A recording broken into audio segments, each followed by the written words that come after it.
Got to make sure all my technology works today. So I'm trying to get everything going. This is something new for me to use a PowerPoint. It's been a long time since I've used a PowerPoint in preaching a lesson. But I want to start something new today. I want to start a series that I'm going to do. We're going to do one sermon this topic once a month. And it's going to be on topics of today.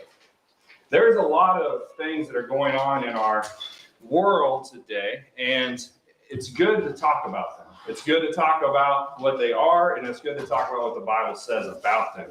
And the first one that we're going to look at is gender identity. This is a big one. It seems like it's a big thing, but there's really not a lot of people, according to statistics, that are dealing with this. But it's become a big thing because of our leaders today, Hollywood, and things like that have put it in our face for a long time. In the 2016 Think magazine, that's done by Brad Hare, there was an article about the bathroom debate during that time. And I don't know if you remember back in 2016, Target had put out a policy that they would allow people that believed to be transgender to be able to use any bathroom that they liked. And it caused a pretty good uproar. But it started it's really started this topic that we're looking at. But this article was written during that time. And it talked about a video that was circulating around social media that you may have seen. In this video, a short, white man went to a college and tried to convince college students that he was a tall Asian female. Now, it seems crazy. A short white man trying to convince people that he's a tall Asian female. He asked several kids or students if they had heard of the bathroom debate, and they responded that each one had the right choice to choose what bathroom they identified with. That was the response. And so he starts off with that. He then asked them several questions. The first one, as he said, if he was a woman, what would they say? And they said, well, that's fine. They stuttered around a little bit, and they said, well, that would be fine. He then followed up, what about an Asian female? They basically responded, good for you. Whatever you want to be, good for you. He then asked, what about if he was 7 years old? If he said, I believe I'm 7 years old, and I want to enroll in first grade classes in elementary. They responded, if that's how old you feel, then that's fine. The last one is he said, what if I said I was 6'5"? Now remember, he said he's a very short man, but he's trying to say that he's a very tall Asian female. He said, what about if I said, I feel like I'm 6'5"? Then they had a hard time answering because they could see that he was a short person. And they started around a little bit, and they said, well, if that's how you feel, then that's how tall you are. That seems crazy. You know, they have the facts right in front of them. They have a short person claiming to be 6'5", my height. And he's saying, I feel like I'm 6'5". And to go along with their reasoning, to go along with their logic, they had to say, if that's how you feel, that's what you are. One of the biggest problems in our society is having the ability to reason and use logic. The facts are right in front of them, and they couldn't answer them correctly. Unfortunately, one such topic that has become more and more popular in our society is gender identity. In 2017, we're going to look at, in 2017, among high school students, they found that 1.2 to 2.7 of students consider themselves to be transgender. I mean, and we're talking about numbers here. That's a very small number. And it's sad to believe that number is the way it is. But that's the number found in high school students. Studies found that for U.S. adults, that 0.3% of U.S. adults consider themselves to be transgender. And when we think about how big of a topic this is, you see it all the time. You see it in Hollywood, you see it. As I started studying this, it's in a lot of schools. Thankfully, I haven't seen it here, but it is close. And it's become such a big topic, but yet it's only 0.3% of the population of our country. Why is that the case? You got to ask that question. Why is it that case? And you might come up with some ideas as we go through this study. We're going to look at what our society says. How I want to do this is I want to look at the cultural side of it, what they believe, because it's important. If we're going to study a subject, we need to understand what they believe and what they're coming from. Then we're going to look at what science says. And then finally, we're going to look at what the Bible says about this. First, I want to look at the cultural answer to this idea of gender identity. When we look up at topics like this, it is good to define terms. There's a lot of terms that's used, and the terms change all the time. So it's hard to stick with a certain set of terms. But according to a website called humanrightscampaign.org, and they're big in pushing this agenda. If you go to their website, they've been around for a long time pushing this agenda. humanrightscampaign.org. There are terms used by the LGBTQ people, and there's a statement that I want to look at. Here's a quote. The LGBTQ people use a variety of terms to identify themselves. Notice, always listen for and respect a person's self-identified terminology. Think about that. A person can identify anything they want. There's no standard, there's no nothing. I can claim to be anything that I want to be. A tree, I can claim to be anything I want to be. And you and I are supposed to listen and respect their identity. Okay, that's the first statement that's brought up. Let's look at some definitions. The first one is gender identity.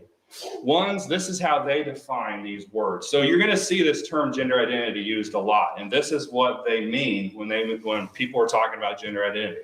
One's innermost concept of self as male, female, a blend of both, or neither. How individuals perceive themselves and what they call themselves. One's gender identity can be the same or different from the sex assigned at birth. So gender identity is based upon one's concept of themselves, whatever they feel they are. So when you see that term gender identity, that's what they're referring to, what one feels inside and what they claim to be. The next one, this is cisgender. It's a term used to describe a person whose gender identity aligns with those typically associated with the sex assigned to them at birth. So if you are born a male, claim to be a male, they consider you a cisgender person, okay? Next one, gender binary. It's a system in which gender is constructed into two strict categories of male or female. Gender identity is expected to align with the sex assigned at birth, and gender expressions and roles fit traditional expectations. So if you believe there is only male and female genders, then you are gender binary. And you believe that basically what they're saying is that a person that believes this way are fitting along with tradition. And it's interesting as I was going through this, when we talk about what the Bible says, a lot of times we say, well, this is what culture, this is what society believes, which is opposite of the Bible. They look at it that way too. They believe society is the problem. They believe that culture is the problem and they need to change it. And so it's interesting to think about that, but that's what they believe. So next one, next term, whoops, going back. Can I go back? Fine, I'll just leave it. Transitioning, a series of processes that some transgender people may undergo in order to live a full life, more full as their true gender. Okay? A person will transition to what they feel is their true gender, not what was given to them by science, but what God has done when they were born, but what they feel their true gender is. Okay. The last term is gender fluid. A person who does not identify with a single fixed gender or has a fluid or unfixed gender identity. And so a person is gender fluid means that they can go from one to another, can change. And as you go through this, I think about what are kids told when they're in school? You ask, what do you want to be when you grow up? They say, you can be anything you want to be. Now they're saying this about gender. You can be anything you want to be. And you can be one thing today and another thing tomorrow. So let's look at some more things. And to get their understanding of what people are believing, we need to look at quotes. And this comes from Planned Parenthood. Now you would think they deal with medical things. There's a lot of issues we're not going to get into about Planned Parenthood. But if you go to their website, they have a lot of information about gender identity. They're trying to help people, quote unquote, help people. And Planned Parenthood believes that gender choices have been forced by culture. Okay? So here's a quote. It says, gender is more complex. It's a social and legal status and a set of expectations from society about behaviors, characteristics, and thoughts. Each culture has standards about the way that people should behave based on their gender. This is also generally male or female, but instead of being about body parts, it's more about how you're expected to act because of your sex. And so they are stating that one of the problems that we have in our society is that tradition and culture are forcing the way people are. And so if you are born a boy and you try to train your child to be a boy, to live as a boy would be, you're following along with culture, you're following along with tradition, which is crazy to think, because that's what we say culture in our society is believing that, but that's what they believe. According to them, gender is determined by cultural standards. But notice this. They also state gender identity is how you feel inside and how you express your gender through clothing, behavior, and personal appearance. It's a feeling that begins very early in life. And they continue to say later on, your feelings about your gender identity begin as early as age 2 or 3. That's important. I don't have time to cover everything that I looked at. I wish I did. But there are websites, there are children's books out that are meant for targeting the age of 2 or 3. They believe that a child at the age of 2 or 3 is starting to question their identity at that point. And so there are books, there are programs meant to start at that age to teach them that they're allowed to be whatever they want to be. And that you are not fixed to a certain gender. Gender identity is all, if you look at a lot of this thing, gender identity is about what you feel, not what other facts may show. Now, I'm not going to state the website, but there is a website that is out there for kids to help them. Okay? There's probably more than just one, but the one I found is very disturbing. And it's meant to direct kids in the way that they want to go. And here's some things you find on this website.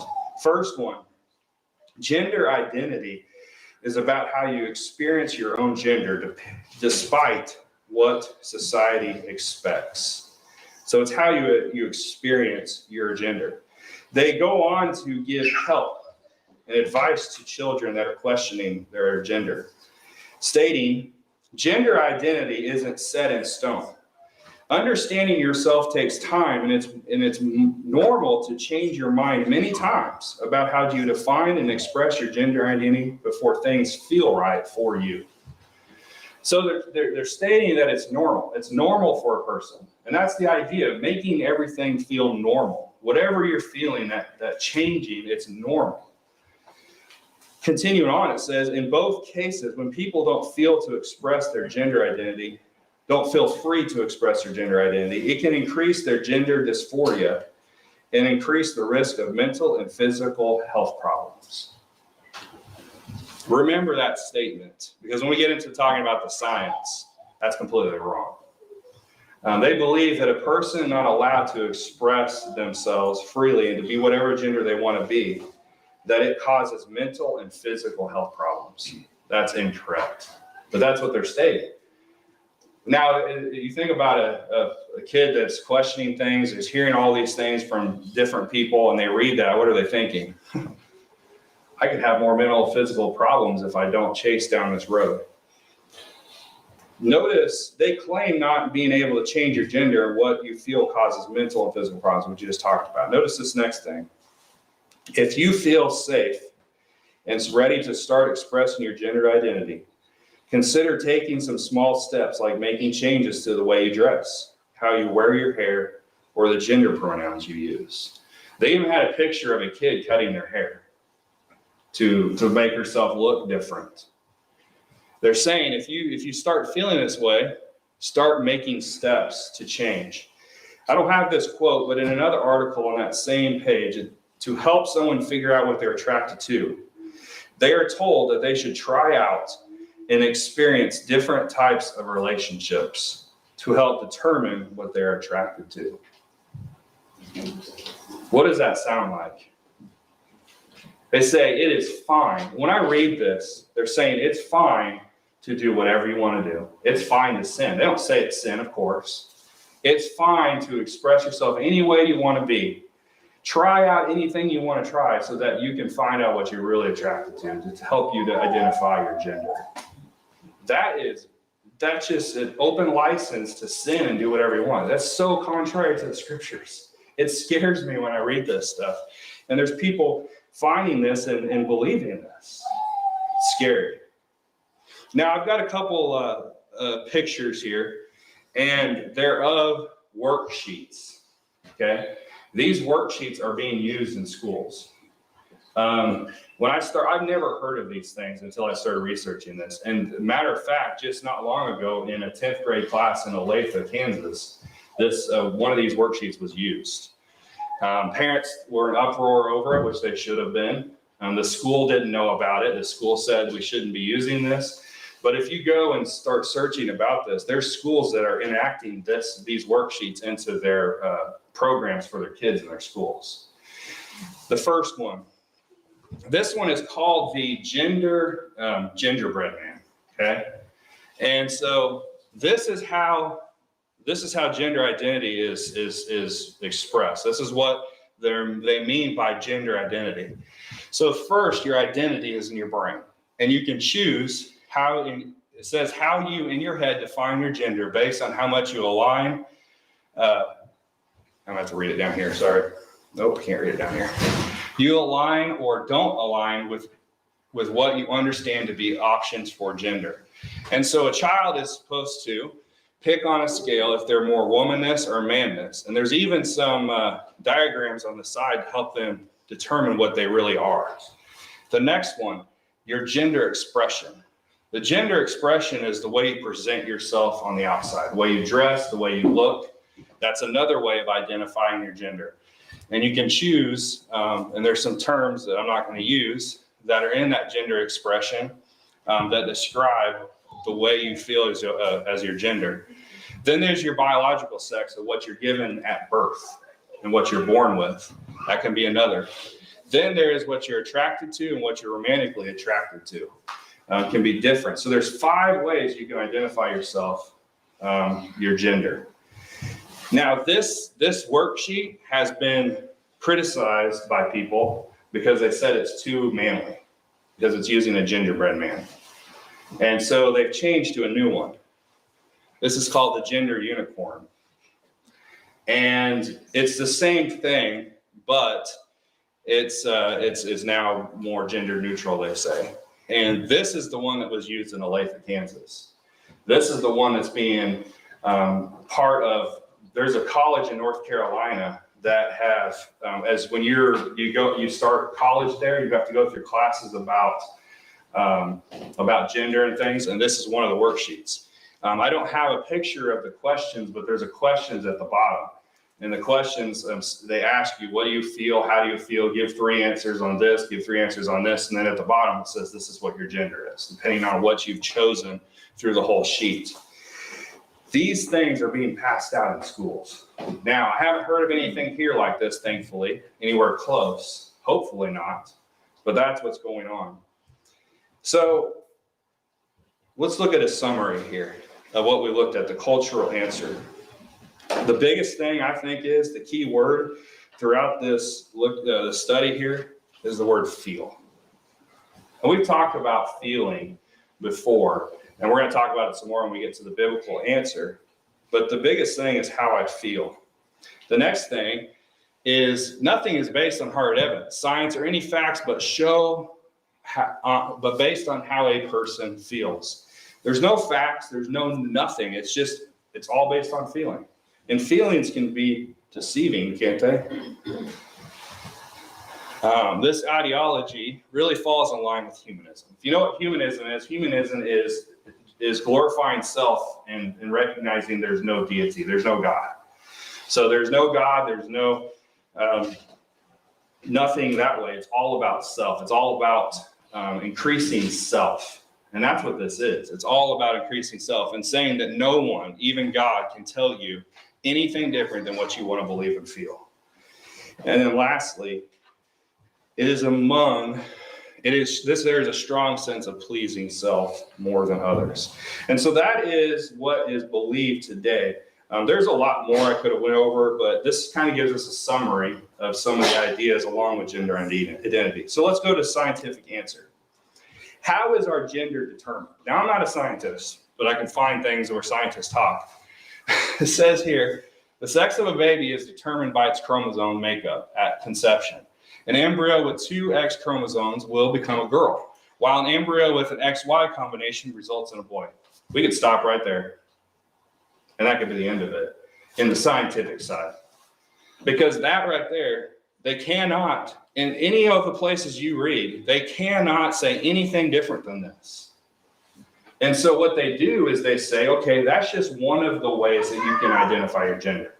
So instead of looking at what science tells us, we're just going to create other ways of identifying your gender and how you and basically how you feel.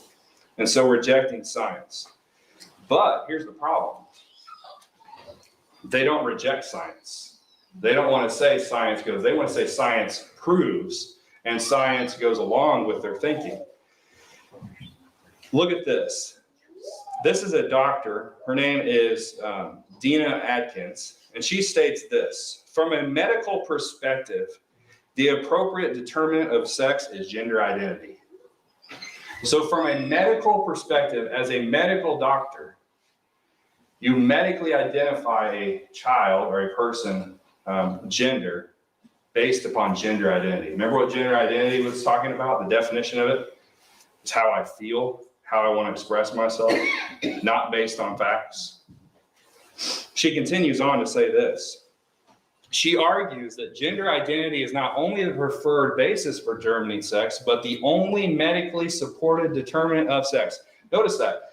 It's not the only thing, but she says it's the most medically supported way of identifying gender.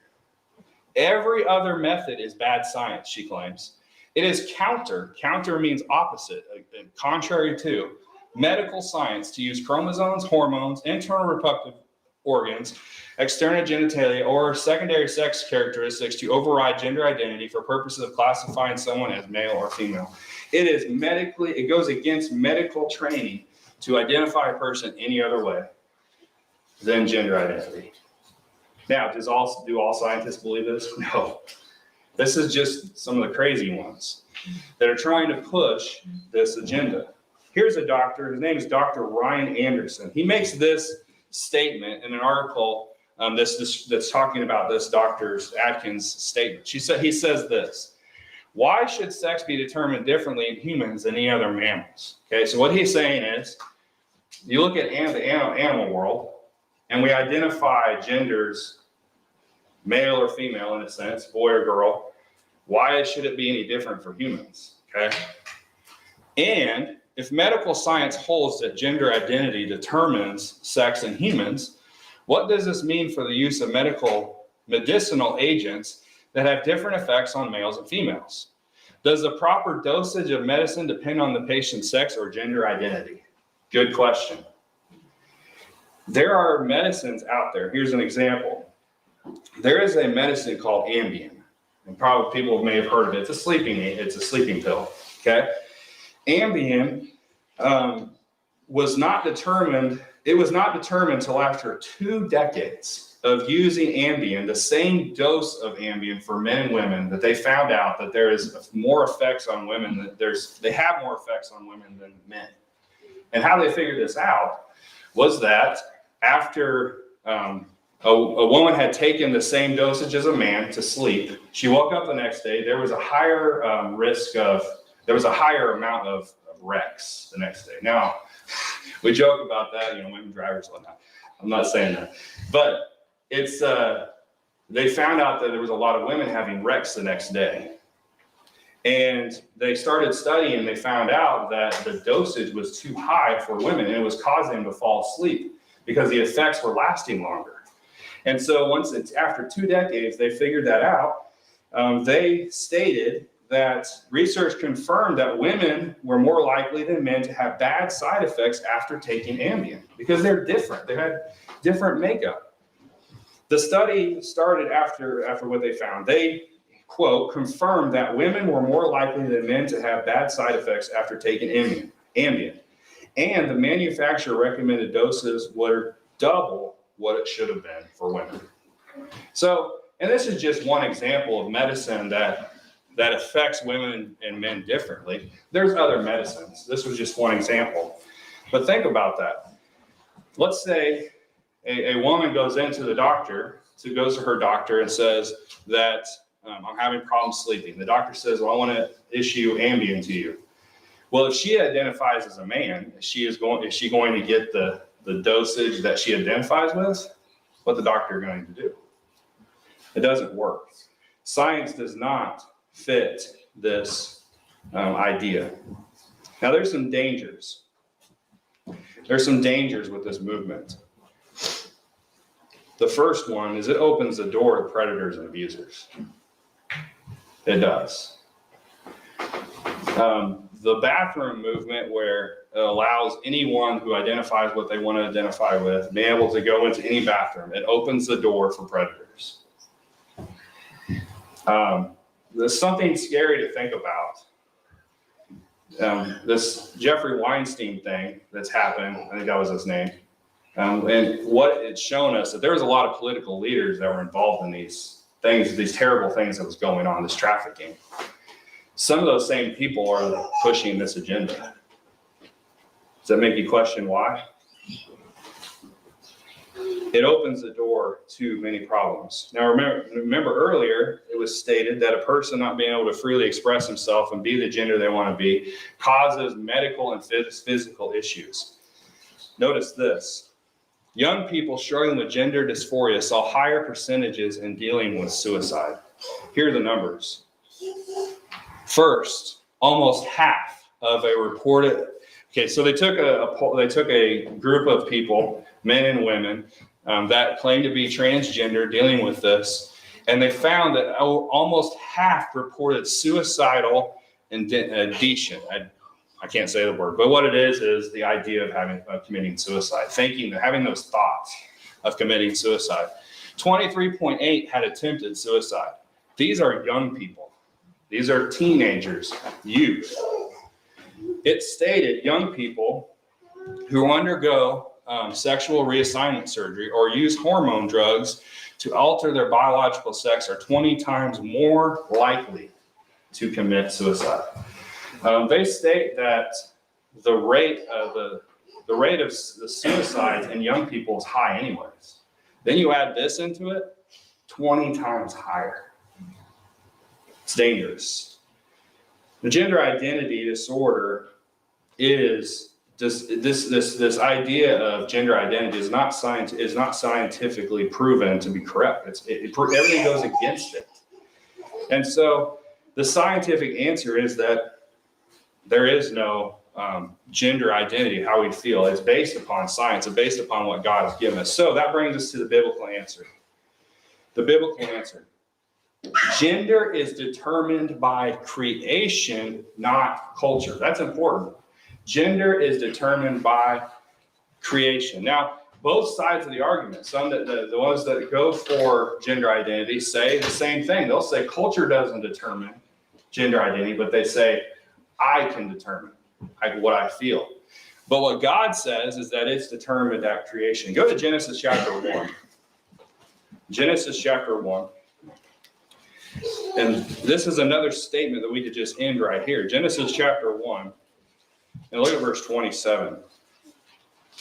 It says, so God created man in his own image. In the image of God, he created him. Male and female, he created them. Right there, God created two genders, male and female, nothing else.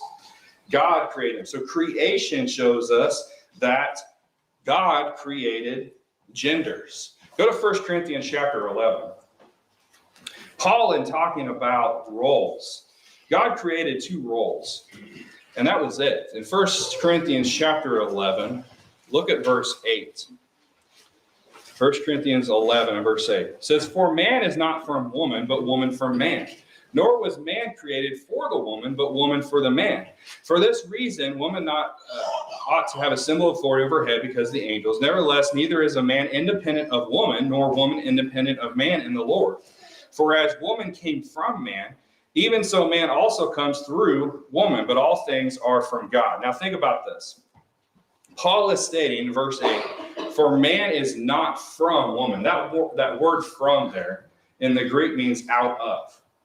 What Paul is talking about there is man did not come from woman in the beginning. Woman came from man. In Genesis chapter 2, verse 21 through 23, what did God do? He took the rib from Adam's side and created woman. God gave the roles right there at creation. The husband is the head of the wife and the head of the home. And the wife was as a helpmeet to her husband. God gave that role there. But then you go down to verse 11. Notice a word that's used here. It says, "Nevertheless, neither is man independent of woman, nor independent of man in the Lord. For woman came from man.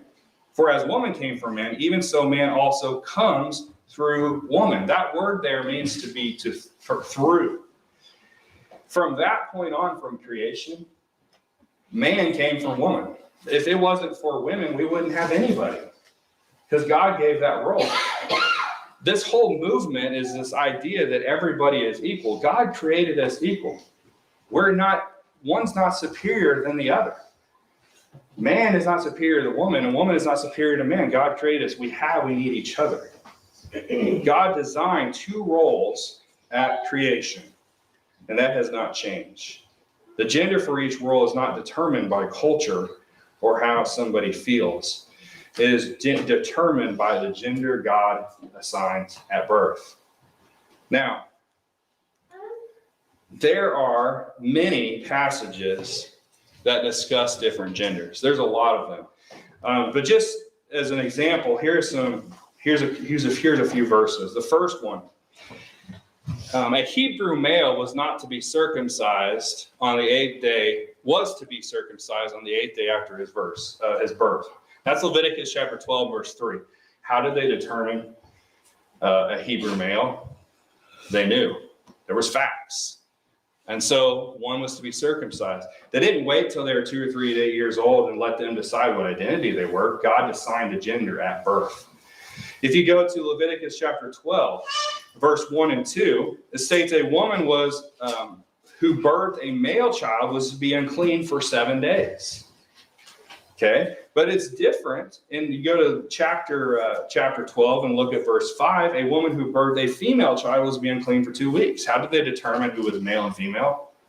God assigned the genders at birth. Gender was determined in the Bible times based on specific physical characteristics at birth, not how someone felt. Now, let's look at a few verses. The Bible speaks against changing of gender in our outward look.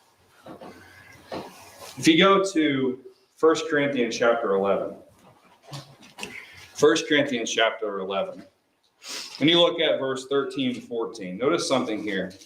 Actually, verse 14 and 15. It says, "Does not even nature itself teach you that if a man has long hair, it is a dishonor to him? But if a woman has long hair, it is a glory to her, for her hair is given to her for a covering." Now, there's a lot more in this context, but notice he goes back to nature to determine that the outward expression, the outward look of a person does matter, because deep nature teaches us that a woman has long hair, not man.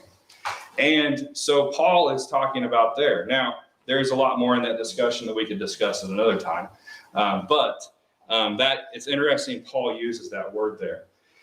If you go to Deuteronomy chapter 22. Deuteronomy chapter 22. Notice a verse here.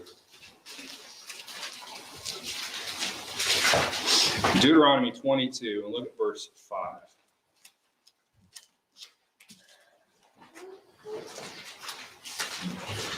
Deuteronomy 22 and verse 5. It says, a woman shall not wear anything that pertains to a man, nor shall a man put on a woman's garment, for all who do so are an abomination to the Lord your God. If you look at the content, if you look at the study of this out, it's talking about mainly just the undergarments, the things that a man would wear and a woman would wear.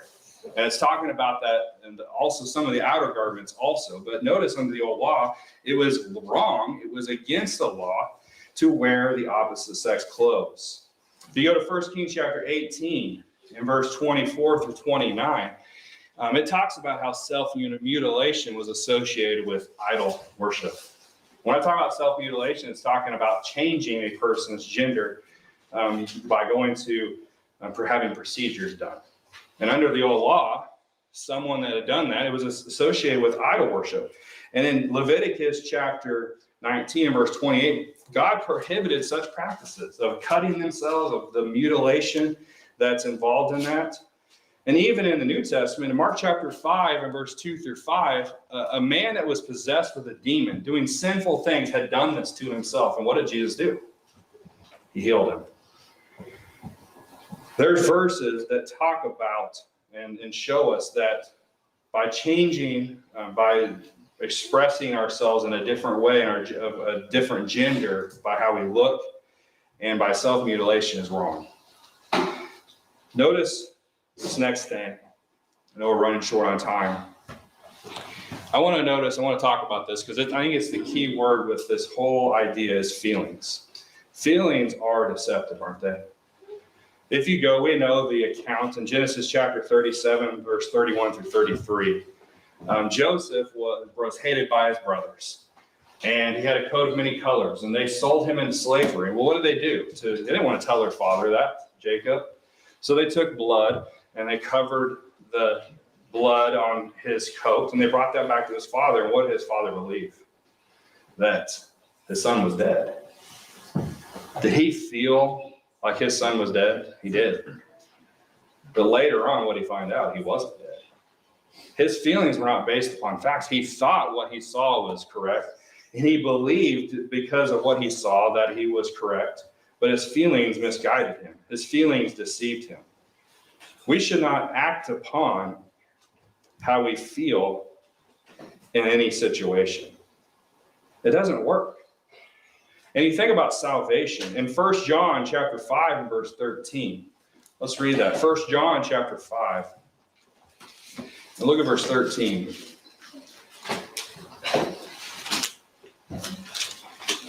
First John 5, verse 13, it says, these things I have written to you who believe in the name of the Son of God, that you may know that you have eternal life, that you may continue to believe in the name of the Son of God.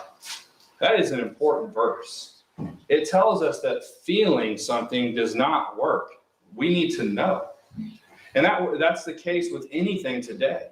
You don't base something off how you feel. You base it off of facts. We do so by looking at the facts and coming up with correct conclusions.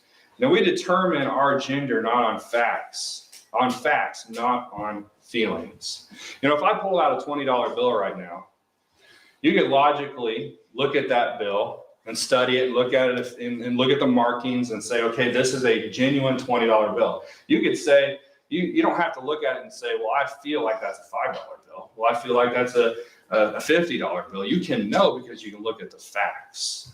We do not navigate our life based upon feeling because feelings deceive us. The Bible tells us that. And I definitely do not want to base my salvation on how I feel. I want to base it on facts. Our identity, our gender can be determined by facts, not by feelings. So the last question is, how can we help someone who's caught in this sin? That's the question. You know, we look at what people say, we look at science, we see it's wrong. We can look at the scriptures and see that this ideology is not right and that it's sinful to go down this path because of what it leads to, the homosexuality and different things. How can we help someone? Now, does the Bible come out and specifically state how to deal with this? No. But here's a few things that I've thought about. The first thing we could do is show them the science doesn't support it. There's nothing wrong with using science to show someone that what they believe is incorrect, because some people are being told that science proves that it's right, but we can show them science does not prove it is right. We can show them that it logically doesn't work. That's something our world does not use, is common sense and logic and reasoning sometimes. You can look at our political world and the things that are going on. Use logic to logically conclude that, hey, let's look at the facts. But most importantly, show them the gospel. And we say, well, what can the gospel do? The gospel is the truth. Jesus said he is the truth of life. No one cometh unto the Father but by him, John 14, verse 6. Peter said, can't go to anyone else. Jesus is the one that has the truth in John chapter 6. In Romans chapter 1 and verse 16, Paul said, for I am not ashamed of the gospel of Christ, for it is the power of God unto salvation, everyone that believes, the Jew first, and also to the Greek. Paul understood the power of the gospel. The gospel has the power to help someone change them and what God designed them to be and what God wants them to be. The power of the gospel can help change someone's mind, bring them out of that. Because when you show them the gospel, show them God, show them Christ, you can study with them the passages that we've gone over and show them that God has always designed just two genders. When we show them that we need to logically answer something, use common sense, we look at the facts, you can see the facts is God designed us to be a certain way. God designed us at creation. Gender is identified by creation, determined by creation, and not by culture. Political leaders and famous people, Hollywood actors, unfortunately, school officials and professors in college are working hard to change how we perceive gender today. The question we need to ask is why? Why? Why are they doing that? With such a small percentage of people in our world that believe this way or feel this way, they're this way, why is it that we're pushing this agenda so hard in our world? I think that some of the things we've looked at show that. Some of the corruption that our leaders are in today that are involved in and what they want this thing to happen. In a society where anything goes, you can do whatever you want. You want a license to do whatever you want, whatever you feel. This is the road to go down. But it goes completely against what the Bible says. In our world, is our world trying to become a new Sodom, where everything your heart desire goes? It is. And we need to do our best to show them the gospel, to show them the truth about gender. Science does not support this new idea of gender identity. And most importantly, God does not support this idea. What God supports is that he created everyone male, or created us male or female. We need to stand up for the truth. That's important. Stand up for the truth. But we need to help those with using compassion. There are people that are mixed up in this. They're confused because of what they're being told. And we need to show them compassion, show them the truth. Because the brainwashing that has been done is terrible. It's all over TV. They're trying to make it comfortable for us to believe this way. And we need to be careful. Let us show them the gospel, that it has the power to change hearts and help that person find the truth. I know this is not a sermon showing us, talking about the gospel in a sense and what we do need to be saved, but any person that's dealing with this can come out of it. They can be a Christian. God told us in 1 Timothy chapter 4 and 2 that he desires all to come to the knowledge of the truth. That means anyone. Even a person that's dealing with transgenderism, even a person that's dealing with homosexuality, even a person that believes there's something else, they can find the truth and they can find salvation through Christ. And that's what the power of the gospel shows us. So if there's anyone here today that would like to become a Christian, or anyone here that is struggling with their Christianity. Needs the prayers of the congregation. Don't put it off. We'll do it now as we stand and as we sing. There's a great day coming, a great day coming, there's a great day coming by and by, when the saints and the sinners shall be parted right and left. Are you ready for that day to come? Are you ready? Are you ready? Are you ready for the judgment day? Are you ready? Are you ready for the judgment day? There's a bright day coming, a bright day coming, there's a bright day coming by and by. But its brightness shall only come to them that love the Lord. Are you ready for that day to come? Are you ready? Are you ready? Are you ready for the judgment day? Are you ready? Are you ready for the judgment day? There's a sad day coming, a sad day coming, there's a sad day coming by and by, when the sinner shall hear his dim depart, I know ye not. Are you ready for that day to come? Are you ready? Are you ready? Are you ready for the judgment day? Are you ready? Are you ready for the judgment day? The song to prepare for the Lord's Supper will be 370. 370.